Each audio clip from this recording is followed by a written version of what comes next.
menceritakan tentang pertarungan hebat antara Mantir Ampong, salah satu panglima Dayak Kalimantan yang gagah perkasa, melawan Ki Jaga Raksa, seorang jawara sekaligus petapa sakti yang berasal dari tanah Baduy Banten.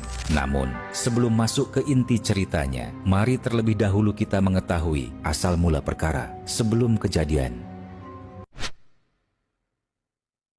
Dahulu kala, di tanah Kalimantan yang hijau dan belum terjamah tangan dunia, berdirilah sebuah negeri adat besar yang tersembunyi di balik kabut dan rimba raya. Di sanalah hidup sebuah suku tua yang dikenal sebagai suku Dayak Hanyut, suku yang menjaga keselarasan antara manusia dan alam, antara roh bumi dan langit. Di tengah hamparan hutan itu, berdirilah balai besar dari kayu ulin tua, tempat berkumpulnya para tetua dan penjaga adat. Di sanalah bersemayam sang pemimpin besar, suku itu yang bernama Sri Paduka Lubis, kepala suku yang arif dan disegani. Ia memerintah bukan dengan kekuatan, melainkan dengan kebijaksanaan hati, dan setiap kata yang keluar dari bibirnya menjadi hukum yang ditaati seluruh warga suku. Di bawah kepemimpinannya, tanah itu menjadi makmur.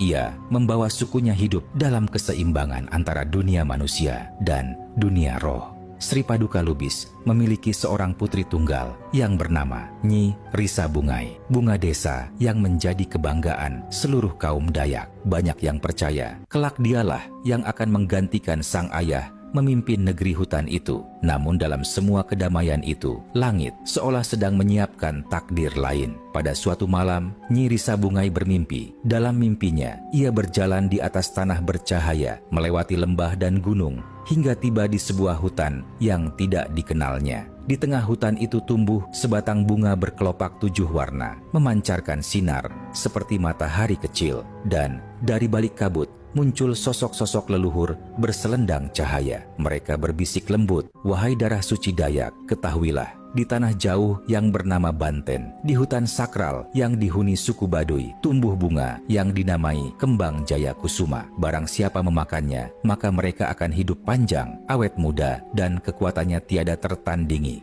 Seketika, Nyi Risa tersentak dari tidurnya. Mimpi itu begitu nyata, seolah pesan yang dikirimkan dari dunia lain. Keesokan paginya, ia bergegas menghadap sang ayah dan menceritakan semuanya. Sri Paduka Lubis mendengarkan dengan wajah serius. Ia tahu, mimpi bagi kaum Dayak bukan sekadar bunga tidur, melainkan sebuah pertanda dari para leluhur. Sore itu, gong besar ditabuh 3 kali. Seluruh petinggi suku, para penasehat, tabib, peramal, dan panglima perang dipanggil untuk berkumpul di balai utama. Kemudian, sang kepala